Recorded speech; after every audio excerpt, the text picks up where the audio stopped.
नमस्कार दोस्तों, आप सभी देख रहे हैं क्लिक इंडिया।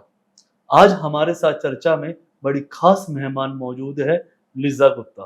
लिज़ा गुप्ता एक ग्रैंड मास्टर है रेकी की और दूसरा टैरो कार्ड रीडर है, तीसरा साइकोलॉजिस्ट भी है। इनके साथ बहुत सारी चीजें जुड़ी हुई है, स्पिरिचुअलिटी भी है, मनोविज्ञान भी है। तो आज हम इनसे बहुत सारे मुद्दों पर बात करने वाले हैं। लिज़ा मैडम, आपका बहुत बहुत स्वागत है हमारे खास कार्यक्रम में। Thank you so much. तो कहाँ से शुरू किया जाए? जहाँ से आपका मन हो।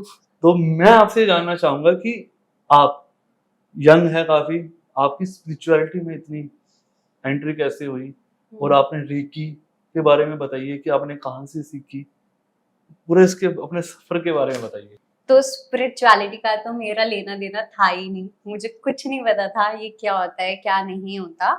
तो जब मेरी ग्रेजुएशन खत्म हुई उसके बाद मैंने मास्टर्स की साइकोलॉजी में, और तब मैं वहां पे गई। और जब मैं वहां पे गई तो मुझे ऐसे ऐसे लोग मिलने लग गए, और ऐसे ऐसे एक होता है ना, जब भगवान को आपको एक जगह पे लेके जाना होता है तो वो ऐसी ऐसी दुर्घटनाएं होने लग जाती है, सर्कमस्टांसेस होने लग जाते हैं।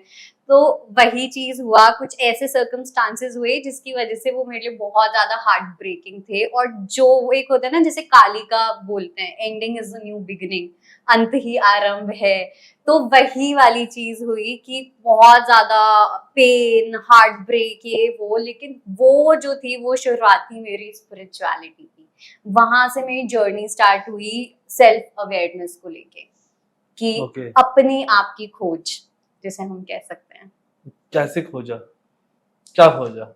बहुत कुछ खोजा, बहुत कुछ अभी बाकी है, काफी कुछ। लेकिन इतना तो खोज लिया कि अपने बारे में खामियां, अच्छाइयां, जैसे कि एक होता है ना, हम सबके पास, हम क्या बोलते हैं, हम सबके पास एक यूनिक टैलेंट है, हम सबके पास कुछ पावर्स होती हैं। लेकिन वो कहाँ खो जाती हैं? जब हम इस मोह माया के वर्ल्ड में रहते हैं, जब हम उस इल्यूजन में रहते हैं, तो हमारा ध्यान उस पर पहुंच ही नहीं पाता। और भगवान ने हमें कैसे बनाया? भगवान ने जब हमें बनाया था तो हमें सिर्फ क्वालिटीज दे के भेजा था। लेकिन जब आप अर्थ पे आओगे, आपके कर्मास आएंगे, तो वो जो आपकी क्वालिटी है, जो वो प्रलय वाली जो स्टेट होती है आपकी, वो आपकी कवर होती रहती है, होती रहती है। तो जैसे जैसे आप अपने कर्मास क्लीन करते हो, जैसे जैसे आप अपने आप को समझने लगते हो, जैसे जैसे आप इंसानियत के रूप में आते हो, वैसे वैसे आपको अपने बारे में समझ आने लग जाता है कि आप करने क्या है। सेल्फ अवेयरनेस इज व्हाट, कि आपका पर्पस क्या है, आपको भगवान ने भेजा किस लिए है। तो कुछ रेकी के बारे में बताइए कि रेकी आई कहाँ से और रेकी क्या है? वैसे तो बोला जाता है जो रेकी है वो डॉक्टर मेकाओ उसुई हैं, जो फाउंडर हैं रेकी के। लेकिन मैं ये चीज नहीं मानती हूँ। मतलब मुझे लगता है कि रेकी तो एक ऐसी एनर्जी है जो ना ही बन सकती है ना डिस्ट्रॉय हो सकती है। An energy can not be created not destroyed, ये तो हम साइंस में हमेशा से पढ़ते आए हैं, राइट? तो ठीक है, वो फाउंडर वो रह सकते हैं, लेकिन मेरे अकॉर्डिंग, जैसे बहुत लोग बोलते हैं कि साईं बाबा भी हैं, करुणा रेकी क्या है, वो बोलते हैं साईं बाबा लेके आए हैं। कोई बोलता है कि डॉक्टर मिकाउस हुई है। वैसे मुझे कभी कभी लगता है कि वो राधा माता है, ठीक है, क्योंकि उनके अंदर इतना अनकंडीशनल प्यार है। तो हम कंपैशन से और प्यार से किसी को भी हील कर सकते हैं, राइट? तो वैसे साईं बाबा, ऐसे क्वानियन है, एक क्वानियन जो है वो भी कंपैशन। तो ये जो रेकी है, ये कंपैशनेट हीलिंग पे सबसे ज्यादा वर्क करती है। Energy transfer on the basis of love, unconditional love and compassion. तो जैसे मैं सही समझ रहा हूँ, जैसे कि हम कई काफी सारी फोटोज में देखते हैं कि कुछ एनर्जी उनके कोई भी गुरु होते हैं, भगवान होते हैं, उनके से निकल रही होती है। Yes. उनके पीछे चक्रास भी होता है, तो वो एनर्जी जो निकल रही होती है, वो सब मैं सही समझ रहा हूँ? हाँ, आप एकदम सही समझ रहे हो। जैसे जो हमारे हाथ होते हैं, अब हमारी बॉडी में कितने चक्रास हैं? 114 चक्रास हैं, राइट? उसमें से 7 चक्रास हमें दे रखे हैं कि ये आपके मेन चक्रास हैं। उसके बाद अभी 2 और नए चक्रास आए हैं, जो है अर्थ स्टार और सोल स्टार। तो जो अर्थ स्टार होता है वो आपके पैरों के 6 फीट नीचे होता है, और जो सोल स्टार होता है वो आपके सर के 6 फीट ऊपर होता है, राइट? तो इन चक्रास को मिला के प्लस हमारे हाथों में चक्रास होते हैं। तो ये जो चक्रास होते हैं, जब ये चक्रास अनब्लॉक होने लग जाते हैं, और सबसे अच्छी चीज जो आपको शायद से काम आए, हम जितने भी ह्यूमंस हैं, हम सबके पास लाइफ टाइम में एक बार वो अपॉर्चुनिटी होती है जिसमें हम लोगों को ब्लेस कर सकते हैं। ओके। यस। तो ये जो चीज है, रेकी ने मुझे ये चीज डेफिनेटली सिखाई है। और हाँ, दूसरी चीज ये कि जैसे बोला जाता है जो रेकी है वो एक हैंड्स ऑन टेक्निक है, वो हाथों से दी जाती है, लेकिन ऐसा जरूरी नहीं है। बहुत बार ऐसा होता है कि जैसे मैं किसी वर्कशॉप में हूँ और मैं बैठी हुई हूँ और मुझे लग रहा है कि बहुत सारे लोग हैं जिनको रेकी चाहिए, तो वो आपके हार्ट चक्रा से भी निकलने लग जाएगी। आप अपनी आंखों से भी दे सकते हो रेकी। इट्स बेसिकली कि एक एनर्जी ट्रांसफर। अब वो आपने अपने माइंड से देना है, वो आपको अपनी आंखों से देना है, आपको हाथों से देना है, डिपेंड्स ऑन यू। तो आपने रेकी की बात की, तो मैं आपसे जानना चाहूंगा कि रेकी आपने कब सीखी और कहाँ से सीखी और आपका अनुभव अभी तक एक्सपीरियंस कैसा है? मेरा अनुभव तो काफी इंटरेस्टिंग रहा है, क्योंकि जैसे मैंने बोला, मैं स्पिरिचुअलिटी में नहीं थी और मुझे ऐसा लगता था कि हर चीज है लॉजिक, हर चीज के पीछे होना चाहिए साइंस, ये वो। तो मेरी दोस्त ने बोला कि तू बस सीख ले, तो मैंने बोला कि ठीक है सीख लेते हैं। और वैसे ही वो बहुत नया नया जब फेज होता है तो आप बहुत एक्साइटेड होते हो कुछ भी सीखने के लिए। तो मैंने सीखा, 2 टीचर्स रहे हैं, एक है मिसेस सुजाता मोंगिया और एक है योगी शिवादास। तो दोनों ही बहुत अच्छे रहे हैं, दोनों ने मुझे बहुत हेल्प की है। लेकिन जो स्टार्टिंग थी मेरी रेकी थी, तो पहले तो कुछ फील ही नहीं होता था।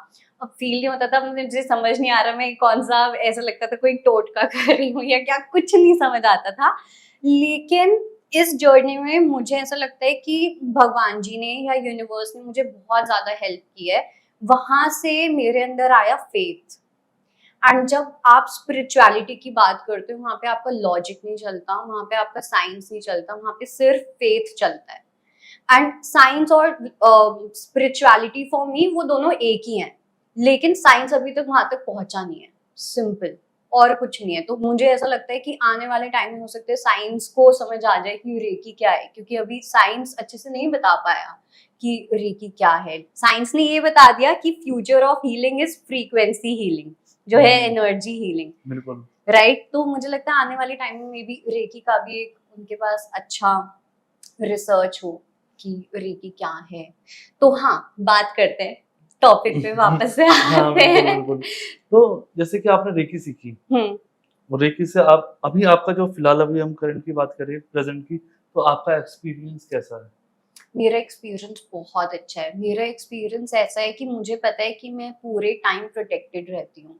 अब जैसे कि जब आप स्पिरिचुअलिटी में होगे, आपको भी पता है जब आप कितने लोगों से मिलते हो तो उनकी एनर्जी कहीं ना कहीं आपके ऊपर इम्पैक्ट करती है, राइट। और बहुत बार ऐसा होता है कि जब उनकी अब एनर्जी क्या है, उनकी इम्पैक्ट कर जाएगी, अब आप बोलोगे कि नजर लग गई, ये हो गया, वो हो गया। It's just an energy transfer. कोई आपसे बुरा बोलेगा तो आप उसकी एनर्जी वो ले लोगे। तो स्पिरिचुअल लोग बहुत सेंसिटिव होते हैं, तो वो जो उनका ऑरा जो होता है ना, वो जल्दी जल्दी इन चीजों को खींच लेता है, क्योंकि आप बहुत रिसेप्टिव हो जाते हो अपनी एनर्जी में। तो यहाँ पे रेकी ने मुझे बहुत हेल्प किया। जैसे पहले मेरे साथ क्या होता था कि मैं किसी से बात कर रही हूँ, वो अपनी कोई दुख भरी कहानी सुना रहे हैं, कुछ शेयर कर रहे हैं अपना इंसिडेंट या कुछ भी ऐसा। अब वो बाद में जाके ठीक हो जाते थे और मैं एकदम ड्रेन हो जाती थी, मैं रोने पड़ती थी और मुझे समझ नहीं आता था कि क्या हो रहा है। फिर जब एनर्जी रेकी डाउन आई, हो जाती है बहुत और ज्यादा। दूसरा पर्सन हमारी एनर्जी को suck कर हाँ, लेता है। मतलब इसको हम इंग्लिश में वो भी बोलते हैं एनर्जी वैम्पायर्स, जो आपकी सक करते हैं एनर्जी। और जो ऐसे होते हैं जो स्पिरिचुअल लोग होते हैं, जो फील कर पाते हैं एनर्जी, उनको बोलते हैं एम्पैथ, जो अलग अलग टाइप के होते हैं ऑफ कोर्स। तो इस चीज में अब मुझे पता है कि मेरा जो ऑरा है ना, वो चीज डेफिनेटली बहुत प्रोटेक्टेड रहती है। मुझे पता है कि कोई चाहे साइकिक ऐसी अटैक हो या कोई ऐसे इंसान की एनर्जी हो जो मुझ तक पहुंच सकती है और मेरे ऑरा को वो खराब कर सकती है, वो चीज तो बिल्कुल नहीं होती। दूसरी चीज मैंने ये चीज सीखी है कि आप जितना ज्यादा गिविंग करते हो रेकी में, उतना ज्यादा आपको मिलता है। सो चाहे वो आपकी इंट्यूशन के बेसिस पे हो कि आपकी इंट्यूशन और ज्यादा स्ट्रांग होती है, आपकी गिफ्ट्स के बेसिस पे हो, या आपकी अबंडेंट लाइफ हो, मटीरियलिस्टिक लाइफ हो, ये चीज यूनिवर्स आपका ध्यान रखते हैं। मैं अपने आप को बोलती हूँ कि मैं यूनिवर्स की पेड वॉलंटियर हूँ। तो मैं उनकी ड्यूटी करूंगी और वो मुझे पे करेंगे जिस भी वे में उन्हें करना है।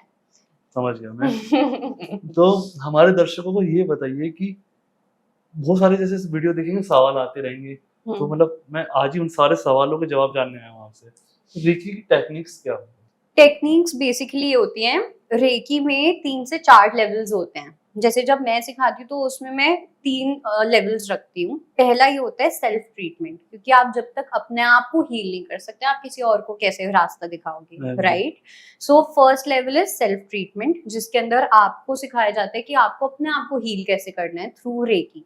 फिर सेकंड में आता है कि आप अपने आसपास के लोगों को या आपको जिसे भी हील करना है, उसमें डिस्टेंस रेकी भी आ जाता है कि आप डिस्टेंस से कैसे हील कर सकते हो।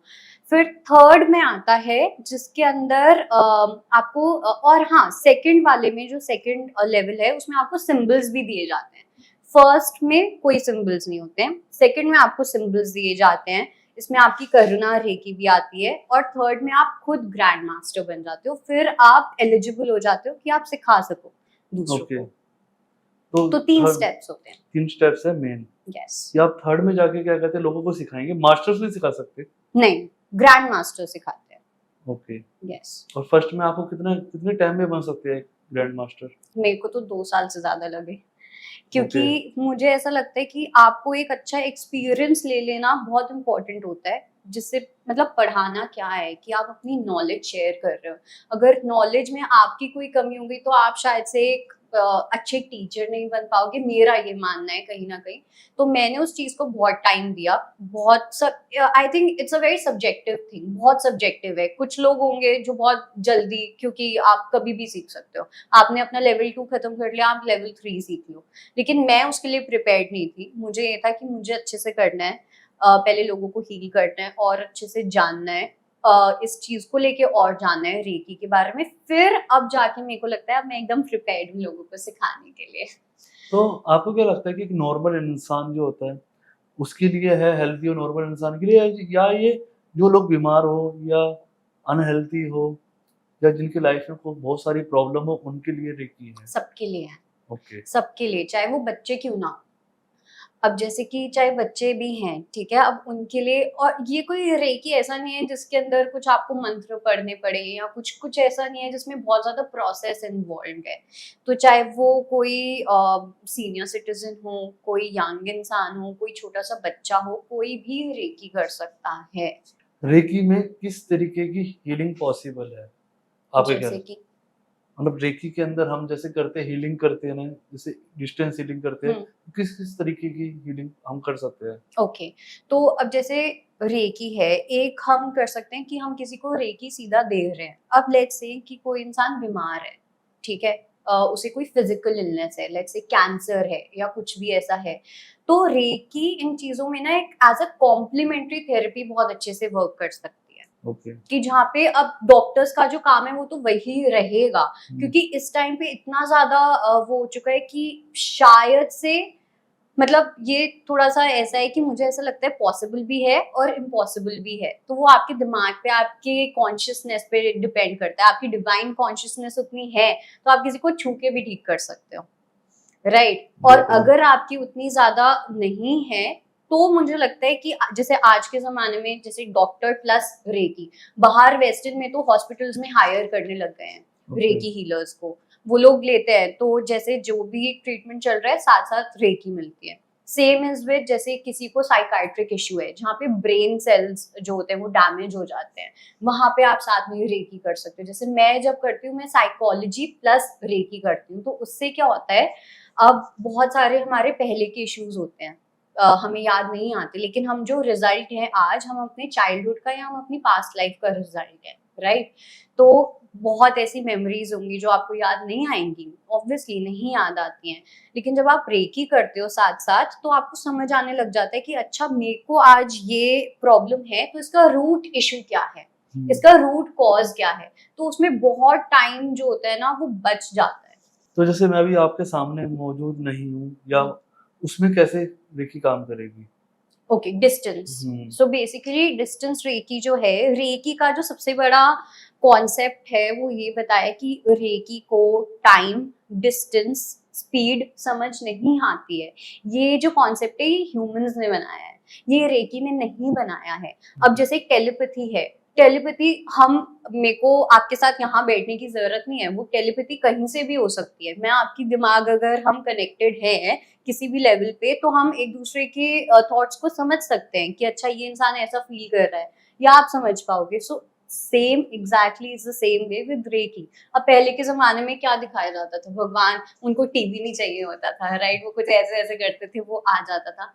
रेकी का भी वही है। तो मुझे, आप कहीं पे भी बैठे हो, किसी भी दुनिया के कोने में बैठे हो, आप वहां पे उस इंसान को रेकी दे सकते हो। अच्छा एक बात बताइए, जब आप हीलिंग करते हैं तो आपकी एनर्जी पर कोई असर आता है उससे? अब इस चीज पे एक बहुत बड़ा मिथ है कि आप जितनी ज्यादा लोगों की रेकी हीलिंग करोगे उतना ज्यादा आपकी एनर्जी डिप्लीट होगी।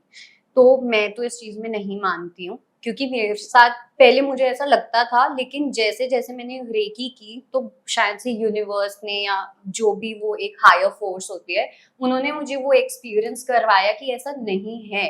क्योंकि जब आप किसी को रेकी दे रहे हो, आप अपनी एनर्जी किसी को नहीं दे रहे हो, आप बस एक मीडियम हो, आप एक टूल के जैसे यूज हो रहे हो थ्रू यूनिवर्स। तो वो यूनिवर्स से आपको एनर्जी मिलती है जो आप ट्रांसफर करते हो सामने वाले में।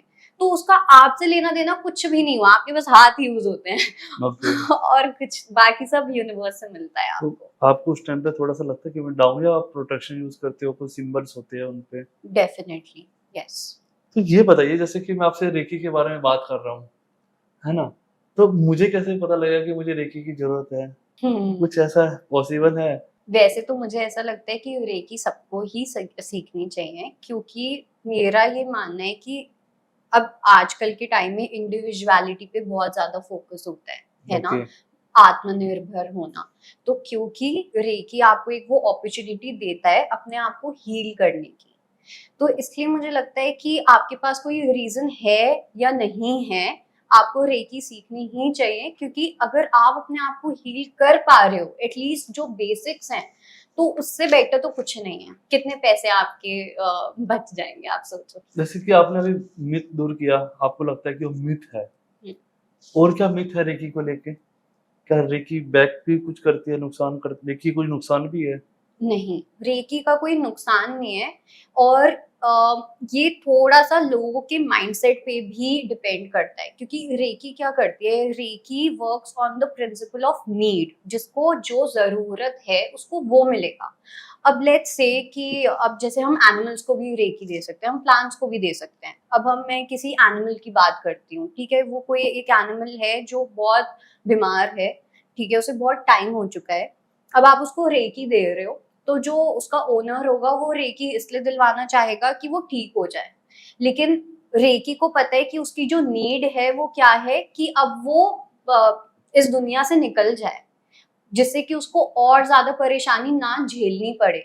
तो यहाँ पे लोगों का माइंडसेट ना बहुत आई वुड से बहुत मैटर करता है। अगर आप ओपन हो तो आपको कभी रेकी गलत नहीं लगेगी। इट्स लाइक जो होता है अच्छे के लिए होता है। मैं जानना चाहूंगा कि रेकी जो है वो आपको सामने बैठ के किसी ग्रैंड मास्टर से सीखनी चाहिए, या आप उसे ऑनलाइन भी सीख सकते हैं? ग्रैंड मास्टर से सीखनी चाहिए, ऑनलाइन क्योंकि सीख सकते हैं जैसे?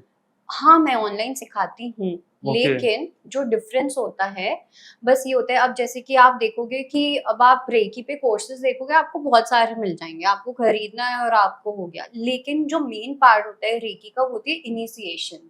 वो आपको किसी के थ्रू मिलती है। तो ऐसा नहीं हो सकता कि आप बस कोर्स पढ़ लो या बुक पढ़ लो और आपने रेकी सीख ली। ओके। क्योंकि क्या होता है, रे की जो है हमारी एनर्जी है, जो हम सबके पास होती है, प्राण जो हमारे अंदर है, ठीक। रे क्या है, it is the intelligent force.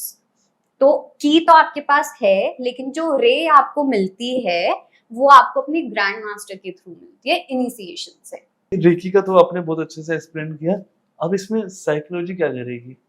उसमें आपको कैसे बेनिफिट, जैसे आपने तो एक स्टूडेंट की तरह पढ़ाई की थी ना, तो रेकी को और साइकोलॉजी को कैसे मिलाएंगे आप? आपको कैसे बेनिफिट हुआ उसका? पूरा बेनिफिट होता है, क्योंकि तभी तो मैं अपने सेशंस में साइकोलॉजी प्लस रेकी लेती हूँ। अब लेट्स से कि आपको यही कोई, था मेरा मेन सवाल पहले। हाँ, तो अब जैसे कि आपको कोई इशू है, ठीक है, अब मैं आपको बोलती हूँ कि ये ना आपको आपके बचपन से आ रहा है। आप बचपन से ऐसी ऐसी आपकी अपब्रिंगिंग रही है, आपके पैटर्न्स ऐसे रहे हैं, आपकी कंडीशनिंग ऐसी रही है, जिस वजह से आप ऐसे हो। अब आप बोलोगे मेरा बचपन तो भाई बहुत सही निकला है, मेरे बचपन में तो कोई दिक्कत नहीं हुई, लेकिन ऐसा कभी नहीं होता। ऐसा कभी, नेचर वर्सेस नर्चर। तो जो आपको एनवायरनमेंट से मिलता है, जब हम बच्चे होते हैं, हम एकदम फ्रेजाइल स्टेट में होते हैं, हम जो अपने अथॉरिटेटिव फिगर से लेंगे हम वो बन जाते हैं। तो वो हमारी रियल साइड नहीं होती है। तो अगर आपको अपनी रियल साइड जाननी है कि आप रियलिटी में कौन हो, आपकी ऑथेंटिक सेल्फ क्या है, या आपको कुछ भी हील करना है, उसके लिए मुझे लगता है कि पास्ट में जाना भी बहुत इम्पोर्टेंट होता है। जैसे कि मैं अपने सेशंस में यूजुअली जब लोग अपने पास इश्यूज लेके आते हैं कि मेरी रिलेशनशिप में ऐसा चल रहा है और मुझे अपने आप को हील करना है या कुछ भी, तो पता चलता है कि उनकी अपब्रिंगिंग कहीं ना कहीं ऐसी रही है जिसकी वजह से उन्होंने अपनी लाइफ में एक ऐसी मैनिफेस्ट की है रिलेशनशिप। तो यहाँ पे रेकी जो करती है, दो चीजें करेगी। पहली चीज तो ये कि क्लियर करना स्टार्ट कर देगी आपके चक्रास को, जो भी आपके चक्रास हैं या जहाँ पे भी आपकी मेरिडियंस जो चैनल्स होते हैं उनको अनब्लॉक करना स्टार्ट कर देती है। तो उससे क्या होता है कि जैसे जैसे आपकी क्लियरिंग होगी वैसे वैसे आप अपनी लाइफ में अपने अंदर नई जगह बना पाते हो और हीलिंग के लिए, नई चीजों के लिए। नंबर 1। Second is healing. तो जब तक आपकी क्लीनिंग नहीं होती है तब तक हीलिंग कैसे होगी? ओके। राइट। अगर एक ब्लैक कलर का मैं वेसल लूं, उसमें मैं कोई भी कलर डालती रहूं तो वो तो ब्लैक ही रहेगा ना। तो इसलिए मुझे लगता है कि क्लीन करना बहुत इंपॉर्टेंट है, उसके बाद उसको हील करना वो बहुत मैजिकल हो जाता है। So okay. अपने में सेशंस में रेकी जो है वो मैं क्लीनिंग और हीलिंग के लिए यूज करती हूँ। और उससे इंसान को क्या जैसे जो सामने पेशेंट होता है या जो क्लाइंट होता है उनको पता चल जाता है कि उनको कैसे, अब जब क्लीनिंग होती है आपकी तो अलग अलग वे में आपके टॉक्सिन्स निकलते हैं। कभी कभी आपको बहुत रोना आ सकता है, कभी कभी आपको थोड़ा आपकी बॉडी थोड़ी गर्म हो सकती है, बहुत अलग अलग वे होते हैं क्लीन होने के। तो वो लोगों को सिम्टम्स दिखने लग जाते हैं। और दूसरी चीज ये जो रेकी और साइकोलॉजी का मैं यूज करती हूँ वो है हॉलिस्टिक अप्रोच के लिए। अब आप कहीं पे भी जाते हो डॉक्टर के पास, साइकोलॉजिस्ट या साइकाइट्रिस्ट, वो हमेशा सिम्टम्स देखेंगे, ठीक है, लेकिन हॉलिस्टिक हीलिंग में हम पूरा इंसान देखते हैं। ओके। इसलिए मुझे हॉलिस्टिक हीलिंग ज्यादा अच्छी लगती है क्योंकि वो आपको हील करेगी कॉन्शियस, सबकॉन्शियस और अनकॉन्शियस लेवल पे। ओके। तो रेकी हुई, साइकोलॉजी भी आपके साथ मिक्स होगी, इसमें कहीं टैरो कार्ड्स फिट हो रहे हैं? हाँ। हाँ, टैरो कार्ड फिट कर रहे हैं। टैरो का बेसिकली कॉन्सेप्ट जो होता है वो आपकी अनकॉन्शियस पे जाता है। अब आपने सुना होगा, जैसे हम बोलते हैं कि जो भी आंसर्स होते हैं वो हमारे पास ही होते हैं, राइट। तो हम उन आंसर्स को क्यों नहीं सुन पाते हैं? हम इसलिए नहीं सुन पाते क्योंकि हम बहुत ज्यादा घिरे हुए हैं अपनी रोज की लाइफस्टाइल से, वरी से, इन सब चीजों से, तो इंट्यूशन तक नहीं पहुंच पाते हैं। तो टैरो जो करता है वो बस एक टूल है जिसको आप यूज करते हो अपनी इंट्यूशन तक पहुंचने के लिए, अपने अनकॉन्शियस माइंड तक पहुंचने के लिए। तो यहाँ पे कोई भी एक ऐसी चीज है जहाँ पे आपको नहीं पता कि क्या मुझे अगर ये चीज ठीक करनी है या मुझे अपनी लाइफ में ये चीज मैनिफेस्ट करना है तो मैं कैसे करूँ, तो टैरो जो होता है वो बहुत अच्छे से आपको हेल्प करेगा आपकी साइकी में घुसने के लिए। इसका लेना देना कुछ राशि से या किसी जोडियाक साइन से नहीं होता। टैरो में सिर्फ दो चीजें इंपॉर्टेंट होती हैं, एक आइडेंटिटी और आपको जो क्वेश्चन है। जैसे न्यूमरोलॉजी होती है, एस्ट्रोलॉजी होती है, इन सब के अंदर उपाय बताए जाते हैं। तो क्या आप जैसे किसी के साथ जब टैरो कार्ड रीडिंग करती है तो उस दौरान किसी को उपाय बताते हैं कुछ? मैं उपाय में इतना बिलीव नहीं करती हूँ। ओके। मतलब मुझे ऐसा लगता है कि जो हम काम सेल्फ वर्क करके कर सकते हैं, जैसे कि अपने आप को सुधार के, उससे बेटर कुछ नहीं होता। उपाय आपको एक बार दो बार काम कर जाता है, कोई गारंटी भी नहीं होती है कि करेगा या नहीं करेगा। तो इसलिए मुझे ऐसा लगता है कि आप जितना इनर वर्क करोगे, जितना अपने आप को समझोगे, उतना आपके लिए आसान होगा एक दुनिया में जीना। फिर आपको उपाय की जरूरत पड़ेगी नहीं, आप चाहोगे ही नहीं कि आपको कोई उपाय ऐसे मिले। टैरो कार्ड बुरे होते हैं? बुरे नहीं, बिल्कुल भी नहीं। नहीं होते, कैसे? नहीं, मतलब मेरा सवाल है इसी चीज को लेकर कि लोगों को लगता है ना कि जो लोगों को नहीं है जानकारी, या मिथ हो सकता है या क्या? टैरो कार्ड का मुझे मिथ ये लगा कि दो चीजें। पहली चीज तो ये कि आपको प्रिडिक्शन नहीं करनी चाहिए। ये प्रिडिक्शन जो होती है ये फालतू होती है, और ये सब चीजें चाहे वो आपकी कुंडली हो या फिर आपका टैरो हो, मुझे ऐसा लगता है कि जो आप फ्यूचर में प्रिडिक्ट करते हो, जो कुछ भी हो, कोई भी प्रिडिक्शन हो, वो एक आपके एक गाइडेंस के जैसे आपके लिए वर्क करती है। कुछ लोगों के लिए डेफिनेटली वर्क नहीं करेगी, और ये वो लोग होते हैं जो थोड़े लेजी होते हैं। अब जैसे कि उनको मैं बता दूं कि अच्छा आप तो ऐसे स्टार बन जाओगे, तो वो नहीं करेंगे अगर वो लेजी हैं तो। वो होंगे अरे मेरे को तो बनना ही है स्टार, क्या करना है। तो कहीं ना ये आपके पास जो भी एक इंसाइट कह लो, पावर कह लो, वो आपको बता देती है कि आपको सामने वाले को कितना बताना है और क्या बताना है। ये चीज बताना बहुत इंपॉर्टेंट होता है। अगर आप किसी को ऐसे इंसान को बता रहे हो जो बहुत पहले से ही ढीला है, और वो कुछ अच्छा सुन के और ढीला हो जाएगा वो तो समझ गया। हाँ, तो आई थिंक इसके अंदर अपनी इंट्यूशन और इंटेलेक्ट दोनों को यूज करना बहुत इंपॉर्टेंट होता है। मेन खेल इसमें इंट्यूशन का होता है। इंट्यूशन और इंटेलेक्ट दोनों। एक सवाल जैसे आपने बताया है, हम्म। तो मेरे दिमाग में एक सवाल और आ गया कि हम क्या टैरो कार्ड रीड अपना खुद कर सकते हैं हाँ, कर सकते हैं। और डेली कर सकते हैं? कर सकते हैं, लेकिन इसमें डिफरेंस ये होता है कि आपको एकदम बैलेंस्ड माइंडसेट से करना होगा। क्योंकि जब आप अपना खुद का टैरो करोगे तो क्या होगा कि आपके दिमाग में एक फियर होगा कि मैं चाहता हूँ कि ऐसी आउटकम आए, या मैं चाहता हूँ ऐसा हो, देखते हैं क्या। तो फियर जब होता है ना तो सब चीज़ें खराब कर देता है। लेकिन हाँ, अगर आप अंदर से शांत हो, आप काम हो, ग्राउंडेड हो और बैलेंस्ड हो, तो आप अपना टैरो आराम से कर सकते हो। तो आप मेन किस पर ज्यादा रहता है आपका फोकस, रेकी पे या टैरो कार्ड पे? तीनों पे, साइकोलॉजी, टैरो, रेकी, तीनों। मतलब मैं अभी तक ऐसा नहीं हुआ कि मैं कहीं पे बोल पाई हूँ नहीं ये ज्यादा है या ये ज्यादा है, बिल्कुल ओके। भी। क्योंकि मुझे लगता है कि मेरे लिए जो मेन है वो है स्पिरिचुअलिटी, और स्पिरिचुअलिटी मुझे इन तीनों से ही मिल रही है। हमारे दर्शकों को ये और बताइए कि आपकी नज़र में मेडिटेशन क्या है और मेडिटेशन कैसे करनी चाहिए? Simple basic. मेडिटेशन, पहली चीज तो ये कि अगेन बहुत सब्जेक्टिव चीज है, लेकिन अगर आपको मेडिटेशन करनी है, लेट्स से कि आपका दिमाग बहुत इधर उधर घूमता है, ठीक, आप डिसीजंस नहीं बना पाते हो, तो एक मेडिटेशन की टेक्निक होती है जिसे हम बोलते हैं माइंडफुलनेस। आप जितना ज़्यादा माइंडफुलनेस पे फोकस करोगे, उतना ज़्यादा आपकी जो डिसीजन मेकिंग पावर है वो और इंक्रीज होती जाएगी। अब जैसे कि कुछ लोग होते हैं जो बहुत ओवरवेल्म्ड फील करते हैं, ऊपर नीचे इमोशंस होते रहते हैं, इधर उधर भागना, एक्टिविटी बहुत इम्बैलेंस रहते हैं बॉडी के अंदर। तो उसके अंदर हम ग्राउंडिंग करते हैं, धरती से टिक के रहना, मदर अर्थ के साथ अपना कनेक्शन बना के रखना, जिससे आप अंदर से बैलेंस्ड फील कर सको। फिर एक तो होती है आपकी जैसे जो सिद्धि होती है, जो साधना होती है आपकी, वो तो सब्जेक्टिव है ही। तो ये थी हमारे साथ लिजा, जिन्होंने बताया कि रेकी के फायदे क्या है और टैरो का रीडिंग डेली कर सकते हैं, लेकिन उसके लिए कुछ रेमेडीज आपको जिंदगी में बरतनी चाहिए। उन्होंने साइकोलॉजी के भी बताया कि कैसे वो रेकी और साइकोलॉजी का इस्तेमाल करके अपने पास जो भी लोग उनके पास आते हैं उनको कैसे उनको सॉल्यूशन देती है, और पूरी रेकी के बारे में बताया कि कैसे रेकी काम करती है। लिजा जी, आपका बहुत बहुत धन्यवाद हमसे बात करने के लिए। अब मुझे दीजिए इजाजत। धन्यवाद।